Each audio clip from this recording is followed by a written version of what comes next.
Is this the best mouse of 2024? Well, we're gonna find that out together because you all know I'm gonna give you that deep dive. We're gonna do our infrared test, our pressure test, our actual measurements, our sound test, and then our weight test. And since many has said my postal scale was no good and we got some false measurements with it, I went ahead and picked up a food scale, so hopefully get some better measurements. Now, before I start talking about any of this, I wanna give you my hand size. So again, you can use it as a reference point if your hand is smaller or bigger. Go ahead and pull the rulers up here so you can get that dimension as well. Again, this is just that reference point so you know what I'm talking about with my usage. But first off, inside your box, of course, you can get some stickers, your manual, some grips for 1 and 2, and then your sides, included with that up to 8K wireless dongle. Of course, your mouse, which also comes in a white version, and then your USB-C cable. Now, one cool thing here, it's minor, but talking about the packaging, I really like how Razer's going in this direction of sustainability, and again, just recycling. You can see the package is quite small. They actually use the paper insert here just for a reference. Looking at the original Viper V3 Pro box or V2 Pro, you can see it's much bigger. They got the plastic in there and everything. It's just minor, but cool little touches like that make a difference. And now we're going to take a look at some of the measurements. And what you're looking at right now is the very tip of the button to the very tail end of the mouse. You can see right there. Now let's get the next measurement over here, which is going to be that grip point. This is not from the very bottom. This is again right where your thumb would sit over by the side buttons. And we are getting right at, you can see there, around 58.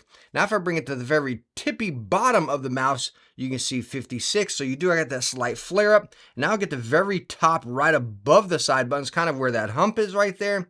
There's that measurement. Now let's bring that right up to the front here where it's going to flare out to the very top of the front flare.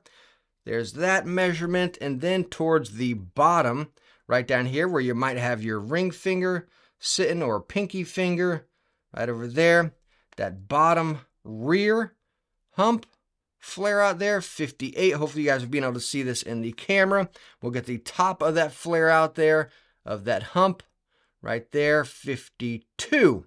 Now let's go on and get the height of this, and I'm going right mid where the sensor is. So this is the measurement from the top middle point. Again, hopefully that's showing up in the camera there. And then we'll go to the top right here by the buttons without pressing them down, right here where your fingers would rest. And then we'll bring it to the back tail end here for that measurement. And now let's go on and get our infrared test. And what this is going to do, as you can see, is going to get the hot points of the grip. Again, this is per my hand shape and size, gripping the mouse how I grip it, but you're going to see where the contact points are on the mouse. So let me go on and get my hand on the mouse as I was gaming on it here. And it's going to show you again those points where my hand will actually be touching. You might see some heat radiate off into the plastic, but the hotter points are going to be the darker points where you will see that true heat from. So let me pull it underneath the camera here. I'll take my hand off and you can see right there, my finger wraps around straight to button 1. I got a little bit over here on the back end, but it doesn't go all the way to the bottom. Let me get my hand off so hopefully it transfers a little bit better. You can see my thumb placement over here to that side, and you get a little bit on this side as well. So not engulfing the hand, because you see you have nothing really up top there. It's pretty much that little spot right here in the back, kind of by, if I pull it over here, you can see that Razer logo. That's pretty much where my hand hits, and that's where it stops. Now for a comparison of the heat signature, I want to show you the regular Viper, or the original Viper shape here, aka the new Cobra shape, right? Really confusing. But anyways, getting my hand on this, this was always a fingertip. I think we all know the size of this, but I want to show you again those grip points 1-to-1 if I was to be gaming with this. And again, with the original Viper, I was pretty much fingertipping this since it was a lot lower.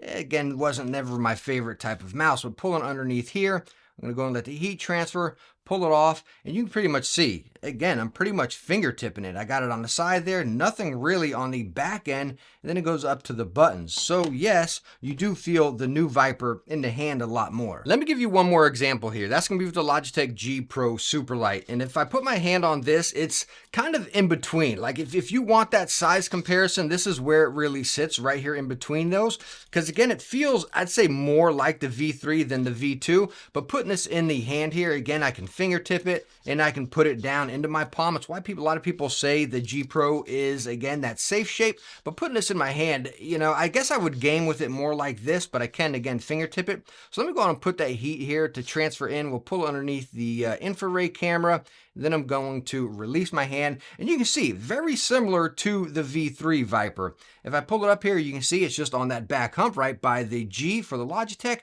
and then not down here at the bottom. My finger pretty much rolls up to the top there. So as you can see, this is the perfect example. Very similar, but again, if I was to say what it is, it's in between. Now what I'm going to show you here is the build quality, and instead of me talking about, oh, I squeeze it like this and I get flex and creaking, I'm going to break out the force meter as many as have seen lately, and what I do is take this, press it into the mouse so you can see how many pounds we're pressing it before we get any flex or creaking for yourself. And I'm going to take it right here by the side buttons first.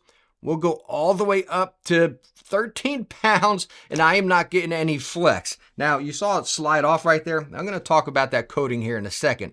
Now we'll get up here to the front, no flex as well. Let's get on the top, all the way up to 13, 14 pounds, no flex whatsoever. The opposite side, no flex, and I'm not sure if the camera can pick it up, but there's also no frame separation. As you all know, with the Death Adder, I used to have some frame separation there, and it would just get those mild flexes. I have none of those here, and I've been using the heck out of this mouse. Now checking on the bottom here, let me see, I don't want to press too hard on the sensor, but right when I get up to around 11 pounds, I do start getting mild, very mild flex on the bottom. But of course, if you're pressing your mouse on the bottom like that, you're using it completely wrong. Now taking a look at the coating of this mouse, as you can see, it is that smooth coating, no rough grain whatsoever. It is just butter smooth across the whole thing. Comparison, it feels just like the Logitech G Pro Superlight or the new Death Adder V3 Pro with that smooth coating one, not the original one with a little bit more grainy. And then if you use the Death Adder or the Viper V3 Hyperspeed, it is the exact same coating as that one. Just that smooth touch, really nice and grippy. But again, as you saw in the box, you do get grips as well. Now let's go and take a look at the weight of the new V3 Pro, and as you see, we're going to stack it up to a few comparisons, and I do have my new food scale here. Thank you all so much for the constructive criticism and the feedback. I love growing on that, and that's why we have this here, so hopefully this is a lot more accurate. But anyways, taking the Viper V3 Pro, we're getting right at 54 grams, and let me tell you what, this thing is perfectly balanced to a T, front to back, right in the middle. I mean, it just feels perfect in the hand. It feels like an extension, really nice and balanced. Now let's go and take the G Pro Superlight. This is the V1, whatever, the dongle's out of it here, but this is the first version of it. We are getting right at 64 grams. Now the Viper V2 Pro over here, we are getting right at 59 grams. And then, just for grins and giggles, let's get the Death Adder V3 Pro, the smooth coating one. We're getting right at 62 grams. And now, just to see if my scale is accurate, we're going to take the V3 Pro, put it back on a scale, and we are still getting 54 grams. And again, just to reiterate, this thing is balanced perfect. I can put my fingers right here in the middle, right in line with the 1 and 2, right into the side buttons, and I don't have any extra weight in the front or the back. I mean, it is perfectly balanced. And now for our sound test, and what you're looking at right there is my ambient sound of my room, just so you can hear the difference again from the mouse to the room sound.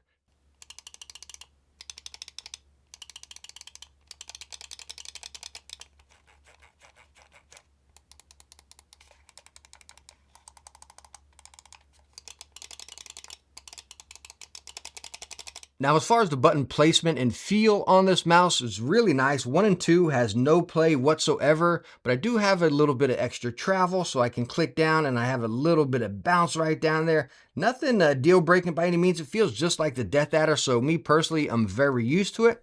As far as the scroll wheel, very nice and recessed. Love it. Your finger can just roll right over it. You don't really have to lift it up or anything. It's not firm. It's not light. It's right in between. No accidental slips for me by any means. I really love the side buttons over here. As you see, you have that little bit of gap, and they do stick out of the frame. So really nice. You can truly decipher each side button. Pulling out the Viper V2, you all know I couldn't stand how the side buttons were in it so much. Now, the V2 Pro, they did improve that a whole lot, but the original one, they were like flush with the shell. I couldn't stand it. So much improved on V2 Pro, but I think they made them even better over here on the V3 Pro. Perfect location. You can truly decipher them. You got that gap in between. Love what they did with the buttons. Now, right in line with the buttons, as you see on the V3 Pro, there is no DPI button on the top like the Hyperspeed. You have it right there in the middle. When you flip it over on the side, you can see you have that DPI button on the bottom of the V3 Pro, when on the Hyperspeed, it's right on the top. Now, one thing you've probably noticed throughout this video is the underneath of this mouse being a little bit different, especially from the original Hyperspeed one, or even over to the V2 Pro, where they have those split feet up on the front and then a little smiley face on the bottom. So looking at the new V3 Pro, you can see you have that Zowie-esque type feet, or even like Logitech type style with big feet up there, which I personally love. I always put my mice feet like this because it just feels more balanced and natural as far as that flow. And as far as my surfaces, if you watch my recent mousepad video, which I rarely ever do, but these mousepads really excited me. We're talking about the Wall Hack Glass Pad and then the High Ground Black Ice Performance here. So we're using a control kind of hybrid cloth and then a glass pad across these. And just, I mean, the feel of this is butter smooth across it. Again, with that weight balance and then those nice feet right there. It's just a pure glide across it. Again, you don't feel it dipping from one side to the other. That's also with a glass one. You can see that really nice flow right there. Nothing crazy. It's just really nice and balanced no matter what surface you were using it on.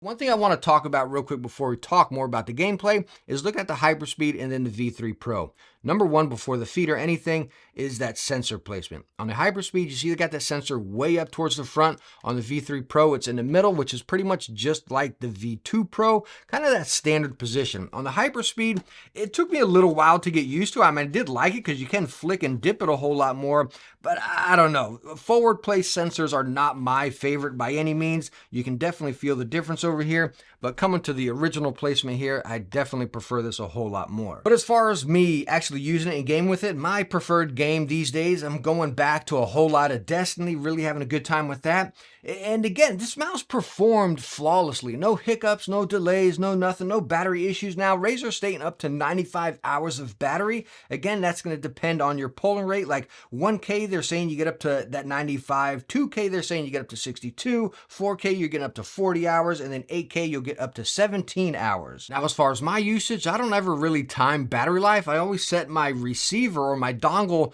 to give me that battery indicator. Once I see it turn yellow or red, then I go on and plug in the mouse overnight and I'm good to go. All right, so now I want to show you the software of the Razer Viper V3 Pro. And I know you're thinking software, like whatever, man, who cares? But stick with me through this. There's some interesting stuff with this mouse. So number one, we're going to click the mouse here. You can see battery status up there. Basic standard stuff, your profiles as far as your buttons to set up. This is the battery indicator that I was talking about, how I like letting mine, again, just show me the status. So once it turns yellow or red, I know to charge it. Yada yada, basic standard stuff. Coming over here to performance.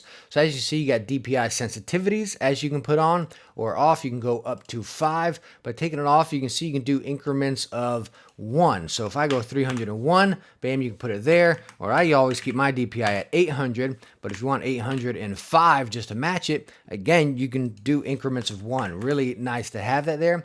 Coming down here, you have your polling rate. Again, as I stated, I keep mine on 4,000. You can go up to 8,000 with the included dongle. Then you have your sensitivity matcher. This is interesting. Create a new sensitivity matcher to calibrate a different mouse. So if you see this here, let me put it there. Fine tune your mouse to mimic the feel of another mouse. So if you're using a previous mouse before, you want it to feel the same. And this is... It's a cool feature, but I don't think it's quite there. Let me go and show you. So I'm going to click calibrate. I'm going to go and get my Zowie U2 over here. It's turned on. I'm going to put them together here. And it says, hold your mice side by side and click anywhere on Razer Synapse. Anywhere on Razer Synapse. Okay, so we'll click right there. And then they want me to just move my mouse slowly to the right. Okay, well, I'm going to have to go back because I can't go further that way. Hopefully this doesn't mess us up. And we'll go slowly over. Okay, I'm sure you guys are getting bored here. Let's go again. More to the right. Good thing I'm using an ultra wide. So it's saying my new DPI is set to 821, which my U2 is set to 800 as well. Now, the weird thing, so we saw 821 right there. Let's go ahead and click close. And we're going to do that one more time. Click on Synapse. We'll start over here, and I'm going to go right to the edge. Hopefully we keep going. We might have to do this 3 times. If you're using a smaller monitor, it'll probably take you even longer. Anyways, okay, here we go. Let's see what we get. 825. So you can see it's pretty much in par right there, but each time you're going to get something a little bit different. And if you're using a different surface, it'll come out a little bit different as well. But it also comes into play as how you're using it. So let me click it, and I'm just going to zoom back and forth. You see if I go faster, we get 864. I'm going to close that. I'm going to calibrate again, and we'll click on there, and we're just going to go super fast. We get 1005. So it truly depends on like how you're using your mouse. I mean, if you go super slow, maybe you get a little bit closer. It's a cool feature, but I don't think it's fine-tuned. I don't think it's there enough. Just set your mouse to what you like, and I think you're going to be perfectly fine like that. Coming over here to power, again, basic stuff like power mode, power save mode, calibration, as far as smart tracking and stuff like that. So again, as far as software, pretty much core to what we're used to. The biggest difference is a sensitivity matcher. And the Razer Viper V3 Pro is going to come in at $160, pretty much the standard running rate for mice these days, so I don't know if I can say it's too much or too little. I do love what it's packing and offering. It's a fantastic product. Can we say it's the best mouse of 2024? I think we're too early in the year to actually claim that, but I will say this is the mouse to beat in 2024.